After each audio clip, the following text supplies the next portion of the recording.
울며 누구를 찾느냐 하시니 마리아는 그가 동산지기인 줄 알고 이르되 주여 당신이 옮겼거든 어디 두었는지 내게 이르소서 그리하면 내가 가져가리이다.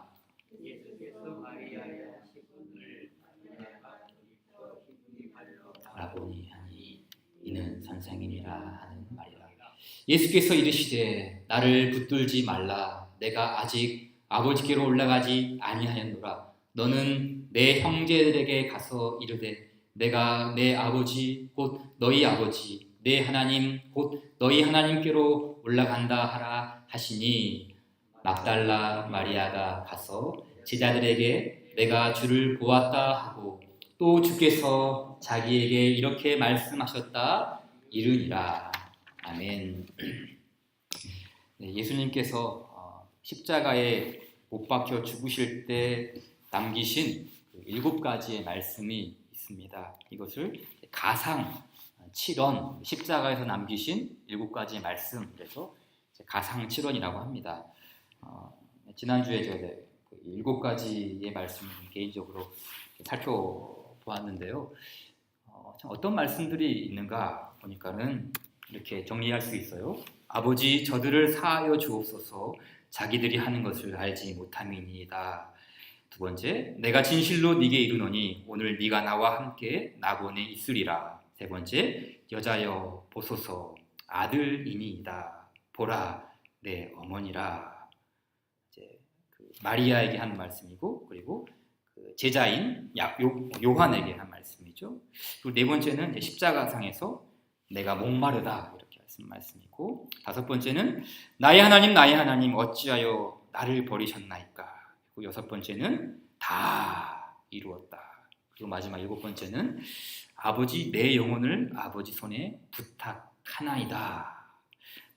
사실 이 마지막 7번째 말씀은 마지막 말씀이 아니죠. 왜냐하면 예수님은 다시 일으키심을 받기 때문입니다. 부활의 권능으로 주께서 서는 것이죠. 그래서 예수님은 다시 사신 후에 하신 말씀이 있습니다. 십자가상에서 죽으시면서 하신 말씀도 있지만 부활하셔서 하신 말씀도 있다는 것이죠. 어떤 말씀들이 있습니까? 여러 가지 말씀들이 있지만 저도 이제 가상칠언 십자가상에서 7가지 말씀을 남기셨는데 부활하신 이후에도 어떤 말씀을 남기셨는가 중요한 부분만 좀 간추려서 7가지를 한번 정리해봤어요. 부활하신 이후에 어떤 말씀이 있는가? 첫째, 어찌하여 울며 누구를 찾느냐? 두 번째, 무서워하지 말라. 셋째, 너희에게 평강이 있을지어다. 다 아는 말씀이죠? 들어온 말씀이죠? 네 번째, 이거는 직접적인 말씀보다는 이제 예수님의 그 설명을 한 것이죠. 모든 성경에 쓴 바 자기에 관한 것을 자세히 설명하시니라. 누가복음 마지막에 나오는 말씀이죠. 그리고 다섯 번째는 나를 만져보라. 영은 살과 뼈가 없으되 너희 보는 바와 같이 나는 있느니라. 여섯 번째, 네가 나를 사랑하느냐? 베드로에게 하는 말씀이죠. 내 양을 먹이라. 그리고 마지막 7번째는 너희는 가서 모든 민족을 제자로 삼아 아버지와 아들과 성령의 이름으로 세례를 베풀고 내가 너희에게 분부한 모든 것을 가르쳐 지키게 하라. 볼지어다 내가 세상 끝날까지 너희와 항상 함께 있으리라. 이 부활하신 예수님의 말씀입니다. 그러니까 가상칠언, 그러니까 이제 고난중한 때 특별히 이렇게 예수님의 그 죽으심을 묵상하면서 십자가에 달리신 예수님의 말씀을 이렇게 쭉 묵상하는 이런 우리의 전통이 있죠. 근데 그것만이 아니라 부활하신 이후에도 그 예수님께서 하신 부활의 말씀들을 리스트로 만들어서 왜 이거는 좀 부족할까? 이건 없을까? 이 말씀들을 한번 간추려 보면 참 귀한 말씀이 너무 많거든요. 근데 이런 말씀들을 보게 되면은 공통점이 있습니다. 어떤 공통점이 있습니까? 예수님이 부활하신 이후에 하신 말씀들은 아주 특정한 상황 속에서 이 말씀이 주어졌다는 뜻입니다. 보세요. 어찌하여 울며 누구를 찾느냐? 이 말씀은 찾는 자를 위한 말씀이에요. 그렇죠? 예수님이 사라졌어요. 빈 무덤이잖아요. 그런데 그 예수님을 찾고 있는 그 사람들 향해서 어찌하여 울며 누구를 찾느냐? 찾는 자를 위한 말씀이에요. 또 두 번째, 무서워하지 말라라는 이 말씀은 누구를 위해서 한 말씀이겠습니까? 그렇죠. 두려워하는 자를 위한 말씀이죠. 두려움에 떨고 있는 자들의 말씀이죠. 또 너희에게 평강이 있을지어다라는 이 말씀은 불안한 자들을 위한 말씀이죠. 불안에 떨고 있는 자들을 위한 말씀. 또 모든 성경에 쓴 바 자기에 관한 것을 자세히 설명하시니라 라는 이 말씀의 배경은 어떤 자들을 위한 말씀입니까? 근심에 쌓인 자들을 위한 말씀이죠. 그렇죠. 깊은 근심에 쌓여서 제자들이 돌아가자, 집으로 가자, 다시 낚시하러 가자, 그런 근심에 쌓인 자들을 찾아가셔서 예수님 말씀하시죠. 또 다섯 번째는 어떤 말씀입니까? 어떤 상황 가운데 주어졌어요? 의심하는 자를 위한 말씀이죠. 그렇죠. 예수님의 그 부활을 의심하는 자를 위한 말씀. 그 다음 여섯 번째, 네가 나를 사랑하느냐? 내 양을 먹이라. 이 말씀은 어떤 상황 속에 주어졌습니까? 넘어진 자를 위한 말씀이죠.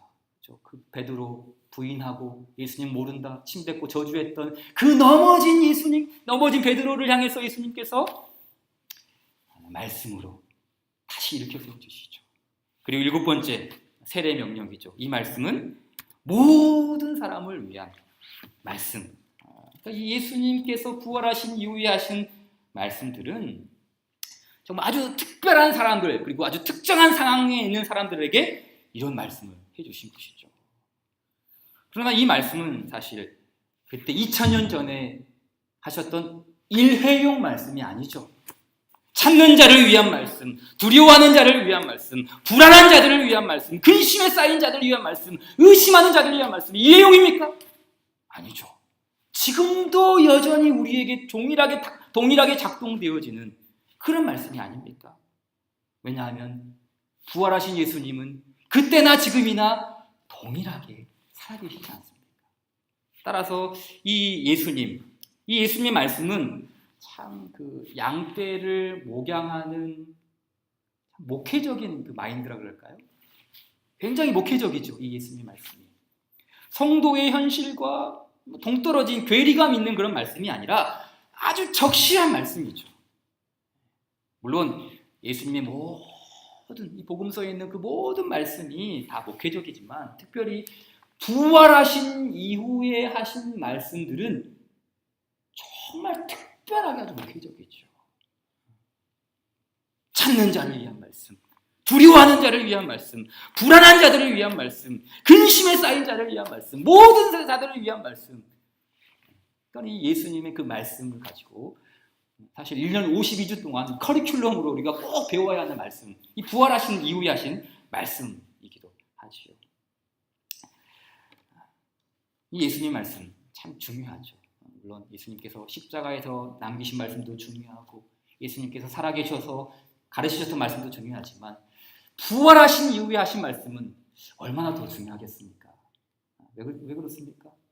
우리가 인간적으로 따지면 그런 유언이잖아요. 예수님의 유언. 이 세상에서 이제 예수님 승천하시기 전에 남기신 그 40일 동안 만나시면서 하셨던 그 모든 말씀들이 참으로 중요한 말씀이지 않겠습니까? 그러기에 우리가 사실 부활주일에만 이 부활에 관련된 말씀을 듣는 것이 아니라 사실은 매주일 아니 날마다 매일 이렇게 우리가 부활의 복음을 들어야 하죠. 사도 바울이 이런 말씀을 했죠. 나는 날마다 죽노라. 고린도전서 15장에서. 고린도전서는 부활장이거든요. 15장은. 근데 그 부활장에서 나는 날마다 죽노라 라고 이렇게 죽음을 거론한 이유가 무엇입니까? 다름이 아니죠. 부활을 말씀하기 위해서 부활을. 나는 날마다 죽노라 라는 그 말씀의 이면에는 어떤 말씀이 있어요? 나는 날마다 사노라. 그렇죠. 그리스도 예수와 함께 죽은 자들은 그리스도 예수와 함께 날마다 살기 때문에 날마다 난 죽노라라고 말할 수 있는 거 아니겠습니까? 그러니까 우리가 사실 이 부활이라는 경험을 먼 미래에 우리가 죽고 나서 예수님 재림하실 때 부활하는 것 그때 누리는 게 아니죠. 오늘 이 시대에도 그리고 아마 오늘 또 여러분이 부활의 경험을 하셨습니다.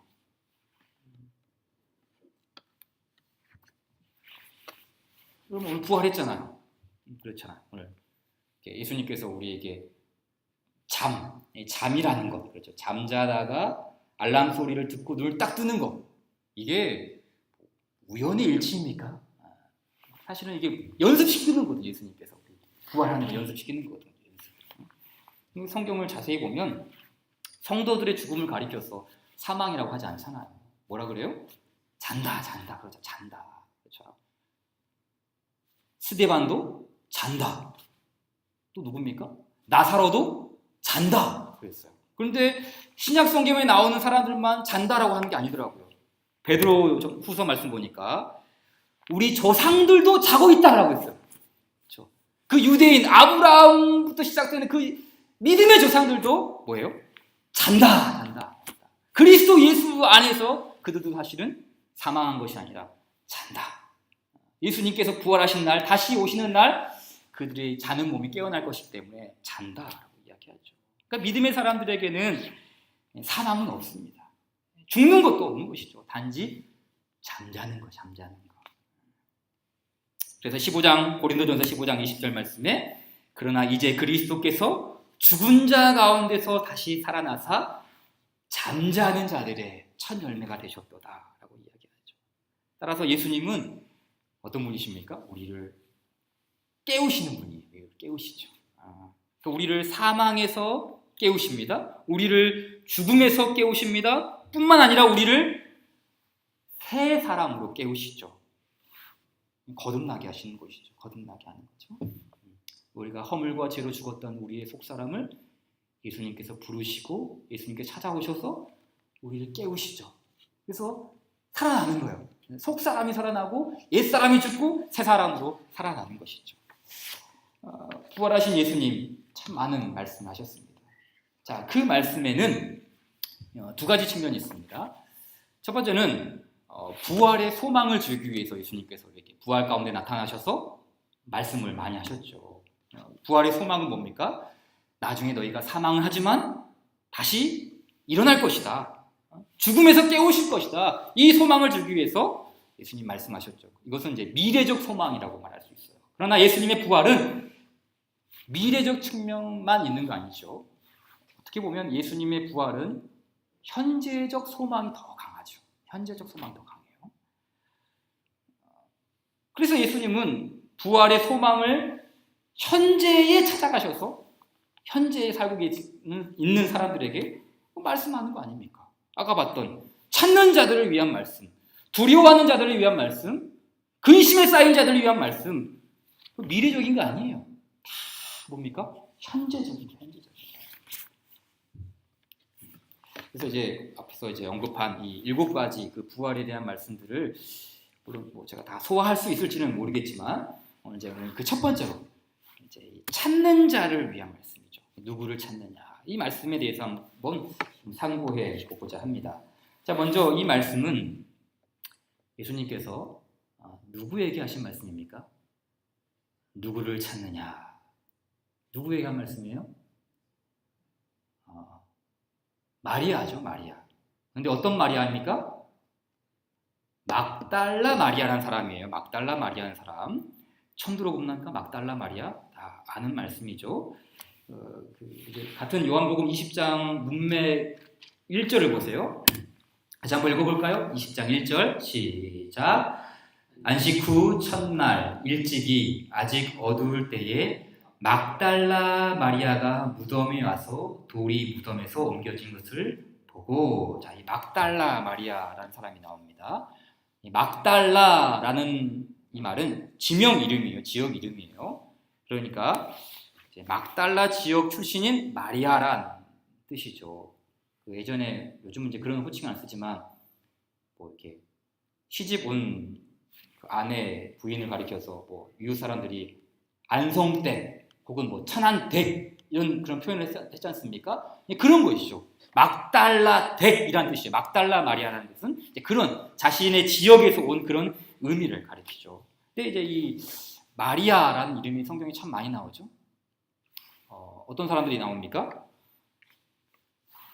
예수의 모친인 어머니인 그 마리아 나오고요. 또 나사로의 누이인 마리아가 나오죠. 또 야고보와 요셉의 어머니인 마리아, 예수님의 제자인 그 야고보의 어머니도 마리아예요. 그러니까 뭐 마리아란 이름을 성경에 다 찾아보면 한 6명에서 7명 정도 굉장히 많이 나옵니다. 그만큼 이 마리아란 이름을 가진 사람들이 흔했다는 거예요. 우리나라로 치자면 그 철수와 영희처럼 아주 흔한 이름이에요. 근데 이 마리아란 이름을 가진 사람들이 이렇게 성경에 많이 나오는 이유는 그 참 요즘도 그렇지만은 남자 성도들보다는 여성 성도들이 주님의 교회와 예수님을 위해 참 많이 헌신했다는 그런 의미이기도 합니다. 이 막달라 마리아 역시 예수님을 아주 극진히 사랑하는 성도였어요. 어떤 사람들은 이제 그 소설을 쓰죠. 막달라 마리아하고 예수님이 사랑하는, 이성적으로 사랑하는 관계였다. 이렇게 좀 소설을 씁니다. 이건 말 그대로 픽션이죠. 가공된 이야기입니다. 근데 분명한 사실은, 그럼에도 불구하고 분명한 사실은 무엇입니까? 예수님과 막달라 사이가 이성적으로 사랑하는 관계는 아니었지만 예수님과 이 마리아, 그리고 마리아는 예수님을 영적으로 아주 절절하게 사모했다는 그 사실 하나만큼은 우리가 부인할 수가 없는 것이죠. 어떻게 그 사실을 알 수 있습니까? 요한복음 19장 25절 말씀을 보십시오. 예수의 십자가 곁에는 그의 어머니와 이모와 글로바의 아내 마리아와 막달라 마리아가 섰는지라라고 했어요. 예수님께서 십자가에 못 박혀 죽으실 때 그 곁에는 여인들밖에 없었어요. 제자들 도망갔어요. 십자가가 무서워서, 십자가가 두려웠기 때문에 다 뿔뿔이 흩어졌습니다. 요한복음 말씀에는 예수님 십자가 곁에 있던 여인들을 언급하면서 바로 이렇게 막달라 마리아가 이렇게 있었다라고 언급을 합니다. 반면 요한복음 말고 이제 마태복음, 마가복음 보게 되면은 좀 달라요. 막달라 마리아를 제일 먼저 언급합니다. 자, 한번 같이 읽어볼까요? 시작. 예수를 섬기며 갈릴리에서부터 따라온 많은 여자가 있어 멀리서 바라보고 있으니 그 중에는 막달라 마리아와 또 야고보의 요셉의 어머니 마리아와 또 세베대의 아들들이 어머니도 있더라. 많은 여인들이 있는데 그 여인들 중에서 가장 먼저 누구 이름을 기록했어요? 막달라 마리아예요. 이는 막달라 마리아의 위치가 아주 중요했음을 언급합니다. 성경에서 그 이름이 호명될 때 순서는 그냥 순서가 아니에요. 아주 중요한 순서들을 한 것이거든요. 그러니까 이 막달라 마리아가 성경에는 아주 구체적으로 언급되어 있지는 않지만 분명히 이 초대교회에 있어서는 아주 핵심적인 역할, 여성도로서 혹은 여집사로서 아주 핵심적인 역할을 했던 사람이 누군가? 바로 막달라 마리아. 자, 그렇다면 막달라 마리아는 무슨 이유로 이렇게 예수님을 신실하게 따르는 여제자로 살아갈 수 있었던 것일까요? 막달라 마리아는 예수님께 받은 은혜가 있습니다. 어떤 은혜를 받았습니까? 자, 누가복음 8장 1절과 2절 말씀 좀 같이 읽어볼까요? 시작. 그 후에 예수께서 각 성과 마을에 두루 다니시며 하나님의 나라를 선포하시며 그 복음을 전하실 때 12 제자가 함께 하였고 또한 악귀를 쫓아내심과 병 고침을 받은 어떤 여자들 곧 7 귀신이 나간 자 막달라인이라는 마리아였죠. 자, 이 막달라 마리아는 7 귀신이 들린 자였어요. 이 7이라는 숫자는 완전수죠. 그만큼 막달라 마리아는 악한 영의 지배를 받고 있었다는 거예요. 그 어떤 누구도 이 막달라 마리아를 다스리고 있고 통치하고 있고 지배하고 있는 그 악한 영을 쫓아낼 수 없었어요. 거기서 벗어날 수가 없는 것이죠. 아주 침묵하고 참혹한 그런 인생, 얼마나 비참한 인생이었는지 성경은 자세히 기술하고 있지는 않지만 우리가 얼마든지 추측할 수 있지 않겠습니까? 그런데 예수님은 하나님 나라의 말씀을 선포하시고 그 복음을 전하시면서 이 막달라 마리아를 새롭게 하셨어요. 그러니까 7 귀신을 예수 그리스도께서 다 쫓아내 주신 것이죠. 다시 말해 흑암의 권세에 갇혀있던 영혼을 하나님의 나라로, 곧 아들의 나라로 옮기셨어요. 그 아들의 나라에서 살게 하셨어요. 그 주님의 보호와 통치와 다스림 아래에서 안위를 누리게 된 것이죠. 이게 얼마나 큰 은혜입니까? 결코 잊을 수 없는 그 흔적, 그런 은혜의 흔적이 아니겠습니까? 그런데 이와 같은 자신에게 이런 큰 은혜를 베풀어 주신 예수님이 로마 군병들에게 잡히셨어요. 모진 고문을 당하셨어요. 십자가에 못 박혀 죽으십니다. 청청병력 같은 소식이죠. 마음이 무너져 내리고 그 마음에 마치 총을 맞은 것처럼 구멍이 송송송송 뚫려버리는 이런 큰 무너짐. 너무 안타까운 사건 아니겠습니까? 예수님이 죽으셨다는데. 근데 예수님이 죽으셨다는 이 소식도 슬프지만 더 안타까운 소식이 있었어요. 그게 뭡니까? 예수님의 시신이 없는 거예요. 자, 말씀 볼까요? 천사들이 이르되, 그러니까 이 마리아는 천사들인지 모르는 거예요. 어찌하여 우느냐 이르되 사람들이 내 주님을 옮겨다가 어디에 두었는지 내가 알지 못함이니이다. 라고 해요. 예수님의 그 시신을 이제 요즘 말로 염하려고 이렇게 왔는데 아무리 찾아봐도 없는 거예요. 예수님이 죽으신 것도 돌아가신 것도 가슴 아픈데 그 시체조차도 이제 만질 수 없고 볼 수 없다는 그 사실 그것 때문에 정말 마음이 억장이 무너져 내리는 것이죠. 근데 이런 말씀들을 보면 예수님을 이 마리아가 어떻게 섬겼는지, 예수님을 향한 사랑이 어떠했는지를 이 말씀 한 구절만으로도 우리가 가늠할 수 있지 않습니까?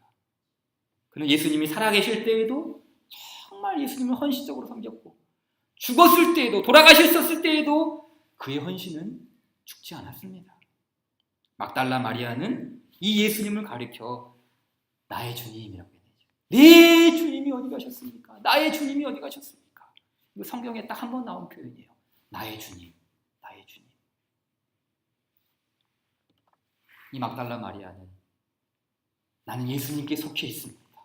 나는 그 소속된 자리를 결코 떠나지 않겠습니다. 그 나의 주님을 부르면서 예수님을 찾고 있어요.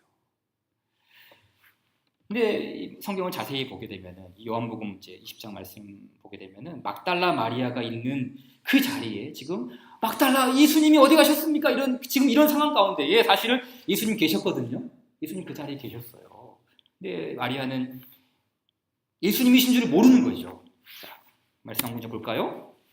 20장 14절 말씀에 이 말을 하고 뒤로 돌이켜 예수께서 서 계신 것을 보았으나 예수이신 줄을 알지 못하더라. 그랬어요. 그러니까 아마도 예수님께서 부활하신 그 몸이 이전에 마리아가 알고 있던 그 예수님의 몸이 아니기 때문에 다른 형상을 갖고 있었기 때문에 알아보기 힘들었을 가능성이 더 많죠. 마리아는 예수님 몰라봤어요. 근데 예수님은 마리아를 알아보죠. 그래서 말을 건네시죠. 15절 말씀에 예수께서 이르시되 여자여 어찌하여 울며 누구를 찾느냐. 아주 의미심장한 질문이죠. 여자여 어찌하여 울며 누구를 찾느냐. 자, 여러분 생각해 보세요. 예수님은 마리아가 자신을 찾는 줄 몰라서 물었을까요? 마리아야, 너 뭐하니? 도대체 지금 누굴 찾고 있는 거야? 내가 여기 있잖아. 지금 이 질문을 하려고 이렇게 물었던 것입니까? 누구를 찾느냐? 예수님 몰라서 이 질문했습니까? 아니죠. 예수님 알고 계셨죠. 근데 여러분, 예수님께서 이 말씀을 하신 이유가 있죠. 마리아가 찾고 있는 예수님은 어떤 예수님이에요? 죽은 예수님이에요. 사망하신 예수님이에요. 죽은 자 가운데서 일으키심을 받은 그 예수님이 아니에요. 그래서 마리아는 아주 애타게 예수님을 찾았지만 사실 예수님이 찾은 게 아니죠. 그래서 예수님이 너 지금 누구를 찾느냐? 어떤 예수를 찾느냐? 지금 그 질문을 하고 있는 거 아닙니까? 여러분 오늘날에도 예수님 믿는 자들이 있죠. 예수님을 찾는 사람들이 있습니다. 그러나 아주 중요하죠. 어떤 예수님을 찾느냐? 이게 관건 아닙니까?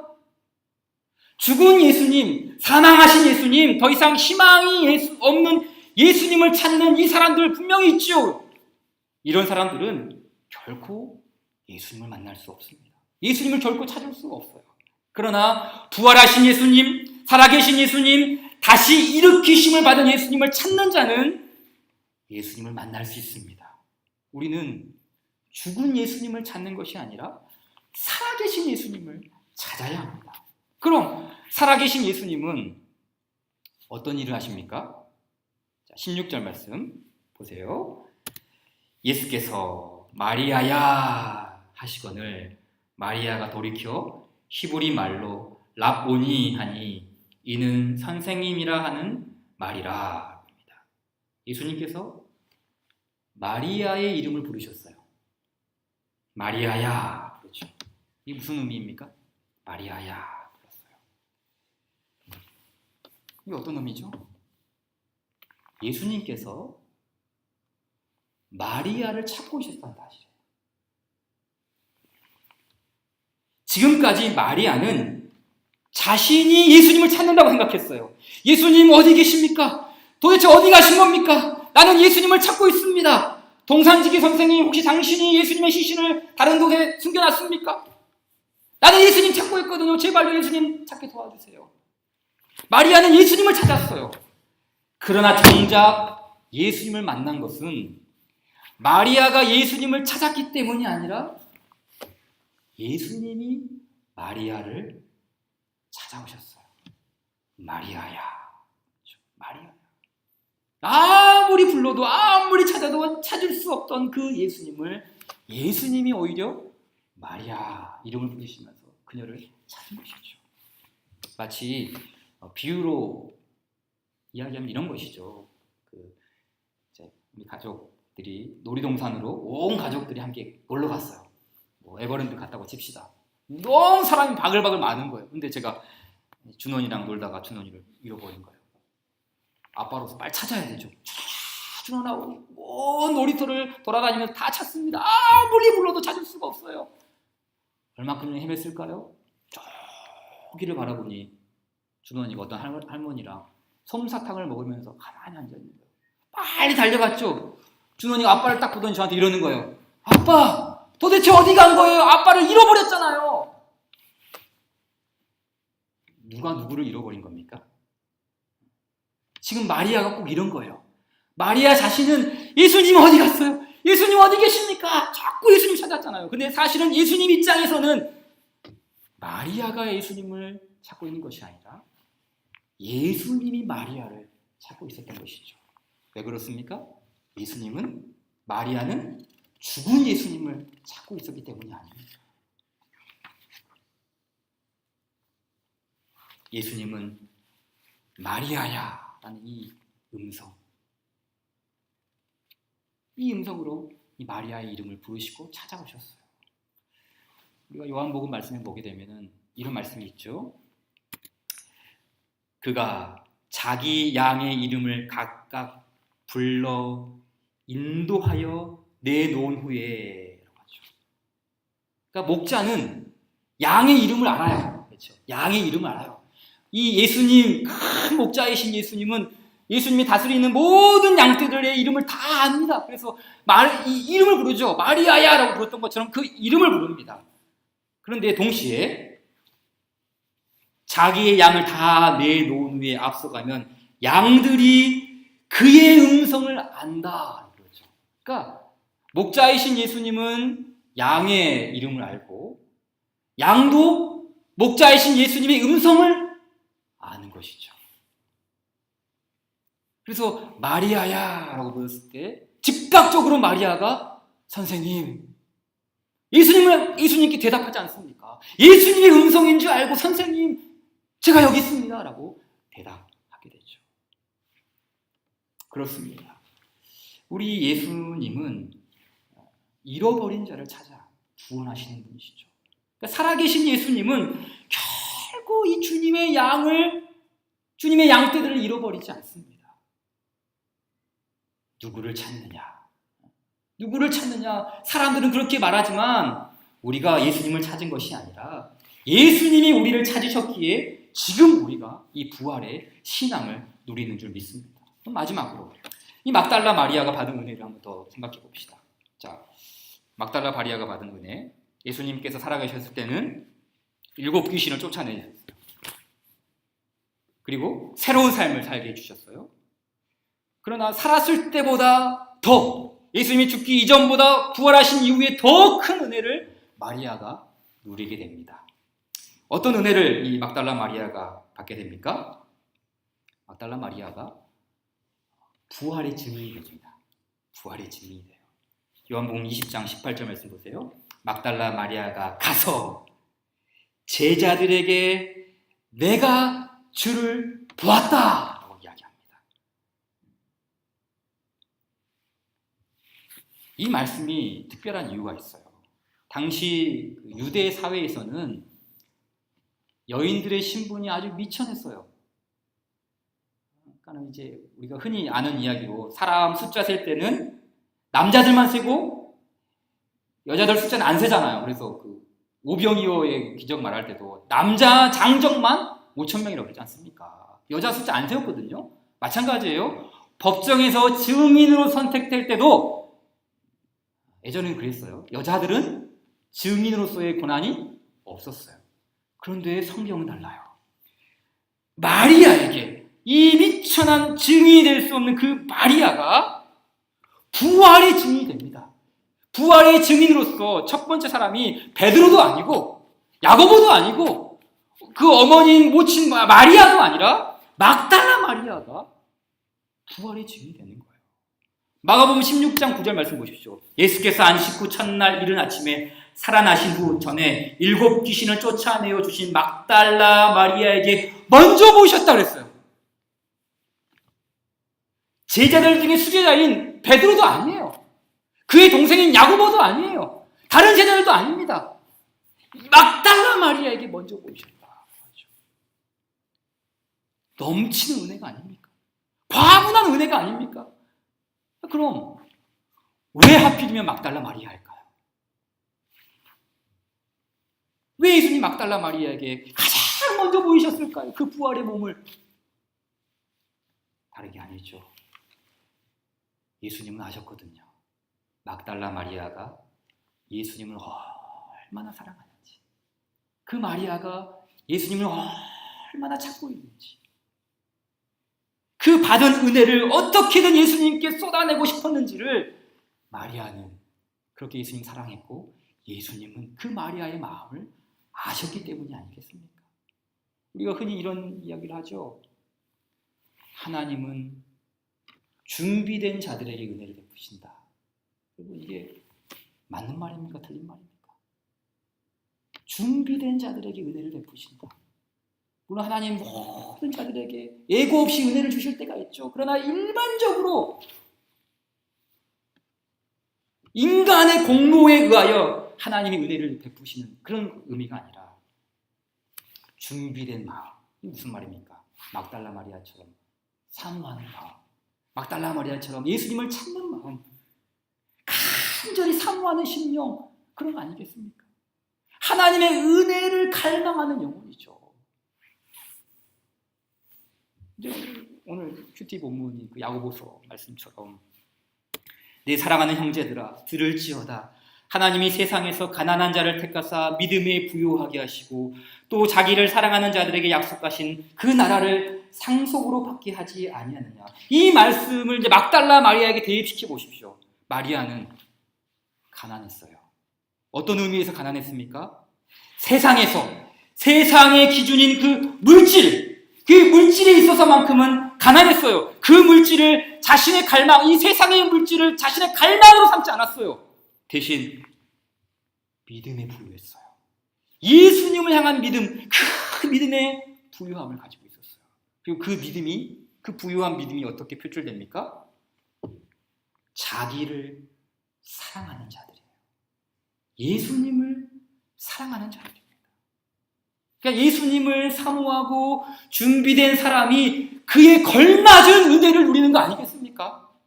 세상의 것들로 가득 찬 세상의 것만 갈망하는 그런 사람에게 어떻게 하나님의 은혜가 부어질 그런 공간이 존재하겠어요? 몇 주 전에 우리 노예 안에 있는 애산로 교회에 다녀온 적이 있죠. 애산로 교회 목사님의 그 아버님이 이제 급작스럽게 아프셔가지고 대학병원 응급실에 이렇게 가시게 돼서 그날이 토요일이었고 간호할 사람이 없어서 목사님이 어쩔 수밖에 이렇게 함께 계셔야 되는 거예요. 그래서 이제 개척교회니까 주일 예배를 누가 이렇게 인도하겠어요. 그래서 부랴부랴 목사님한테 연락을 취해서 사정을 이야기하고 제가 가게 이렇게 되었던 것이죠. 이제 가서 예배를 드리는데 개척교회이고 또 지금 형편이 아주 어렵기 때문에 어떻게든 제가 좀 은혜를 끼쳐야 하지 않겠습니까? 그래서 좀 뭐 먹을 것도 좀 사들고 가고 좀 헌금도 좀 두둑히 챙겨가고 어떻게든 제가 좀 나누어야 하는 그런 은혜를 줘야 하는 그런 상황이 아닙니까? 그런데 이제 목사님이 좀 부랴부랴 오셔가지고 사회를 봐주시는데 그 목사님의 찬송 인도 또 집사님의 대표 기도 또 어떤 성도가 한 분이 나와서 특송을 하는데 모든 순서가 너무 은혜로운 거예요. 제가 은혜를 끼치러 왔다가 오히려 제가 큰 은혜를 받는 겁니다. 제가 왜 이제 그런 큰 은혜를 받았는가 곰곰이 생각해 봤더니 비록 사람은 적지만 또 개척교회이고 그런 형편이지만 그 성도 한 사람 한 사람에게 사모하는 마음, 그 사모하는 마음이 정말 절절한 거예요. 찬송하는데 눈물을 쏟고 대표 기도하는데 눈물을 쏟고 특송하는데 눈물을 쏟아가지고 특송이 이어지질 않는 거예요. 그런 상황 속에서 예배를 드리는데 어느 누가 은혜를 받지 않겠습니까? 여러분 보십시오. 하나님은 자기를 사랑하는 자들에게 은혜를 주신다고 해서 자기를 사랑하는 자들에게 막달라 마리아 사랑했잖아요. 십자가 곁에서도 예수님 사랑했고 부활하신 이후에는 예수님 더 사랑했습니다. 자신을 찾아와 주신 그 예수님을 더 뜨겁게 사모하지 않았겠습니까? 그렇다면 그 막달라 마리아가 살았던 그 시대보다 지금 더 분명하고 더욱더 확실하게 그 은혜의 말씀을 주시고 그 부활의 은혜를 주신 그 부활의 은혜를 맛보는 우리는 더 큰 사모함, 그 부활의 은혜를 누리는 우리 이 시대의 성도들은 더 큰 사모함으로 주 앞에 나가야 하는 것이 당연하지 않겠습니까? 오늘 우리에게 주시는 이 말씀 우리 기억하면서 오늘 마무리 540장으로 이 고백 조금 마무리하였다는데요. 찬송 540장입니다. 주의 음성을 내가 들으니 사랑한단 말일세. 믿는 마음으로 주께 가오니 나를 영접하소서. 내가 매일 십자가 앞에 더 가까이 주님 사모하는 마음으로 나아갑니다.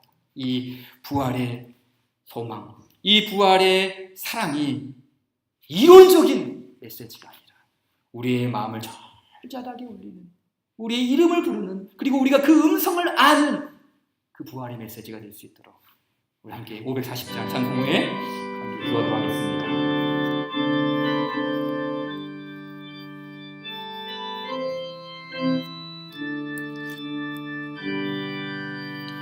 주의 음성을 내가 들으니 사랑한단 말일세. 믿는 마음으로 주께 가오니 나를 영접하소서. 내가 매일 십자가 앞에 더 가까이 가오니 구세주의 흘린 보배 피로써 나를 정케 하소서. 주여 넓으신 은혜 베푸사 나를 받아주시고 나의 품은 뜻 주의 뜻같이 되게 하여 주소서. 내가 매일 십자가 앞에 더 가까이 가오니 구세주의 흘린 보배 피로써 나를 정케 하소서. 주의 보좌로 나갈 때에 어찌 아니리 불까. 주의 얼굴을 항상 배우니 더욱 친근합니다. 내가 매일 십자가 앞에 더 가까이 가오니 구세주의 흘린 보배 피로써 나를 정케 하소서. 우리 구주의 넓은 사랑을 증량할 자 없으며 주가 주시는 참된 기쁨도 헤아릴 수 없도다.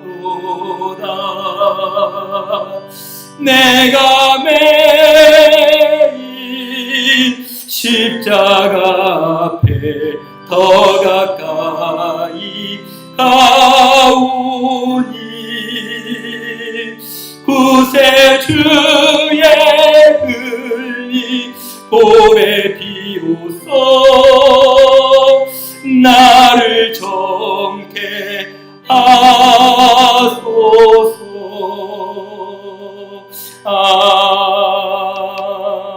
아멘. 기도합시다. 여러분, 우리의 부활의 영광, 부활의 소망이 어디서부터 비롯됩니까? 이 부활의 참된 소망과 영광은 주님을 사모함이 아니겠습니까? 주님을 사랑함이 아니겠습니까? 주를 사랑함이 없는 부활, 무슨 소망이 있겠습니까? 주님을 간절하게 찾지 않는 그 허무한 신앙이 무슨 부활의 소망이 있겠습니까? 아버지, 우리로 하여금 참된 부활의 소망을 누리기 위하여 주님을 찾는 자 되게 도와주시옵소서. 오늘 또 우리 가운데 찾아오신 그 부활하신 주님을 만나는 영혼들 되게 하여 주시옵시고, 아버지 참으로 그 사랑하신 그 부활의 소망으로 말미암아 아버지 우리가 주님과의 깊은 교제와 사랑의 관계 속에서 싹 틔우고 아버지 그 사랑의 소망 안에서 참된 부활 소망, 참된 십자가 사랑 안에 거할 수 있는 우리의 신앙과 우리의 소망이 될 수 있도록 주여 우리로 하여금 날마다 죽고 날마다 사는 이 부활의 영광을 누리게 하는 하나님 우리 모든 성도들 되게 하여 주시고, 우리 교회 될 수 있도록 주여 우리에게 이 사모함, 이 사랑함이 회복되게 하여 주시옵소서. 이 부활의 소망이 사랑으로 꼽히게 하여 주시옵소서. 기도하고 돌아가도록 하겠습니다. 아버지 하나님 아버지 그렇습니다. 아버지 사랑이 없는 소 아버지 우리에게 메마른 부활의 영광이 있지 않게 하여 주시옵소서. 아버지 우리가 머리로만 아는 부활을 누리게 하여 주시옵소서. 우리의 가슴으로 우리의 마음으로 우리의 온 영혼과 심령을 다하여서 부활의 주님을 사모하는 영혼들 되게 도와주시옵시고 부활의 주님을 찾고 찾아오시는 그 주님을 만나는 영혼이 되게 도와주시옵소서. 어찌하여 울며 누구를 찾느냐 여전히 죽은 예수님을 찾는 자 있게 하여 주시옵소서. 아버지 부활하신 소망 하나님 우리를 사랑하신 그 예수님 찾는 자 되게 하여 주시옵소서. 아버지 사랑으로 예수님 사랑하는 마음으로 충만하게 하여 주시옵소서. 예수님 사모함으로 우리 가득하게 하여 주시옵소서. 우리 주님만 사랑하는 우리 주님만으로 우리의 마음을 세우고 우리의 심령이 믿음의 부여고 아버지 주님을 사모하는 부여 하나님으로 충만하신 우리 주님만을 사모하는 주님 우리에게 오 아버지 부활의 사랑으로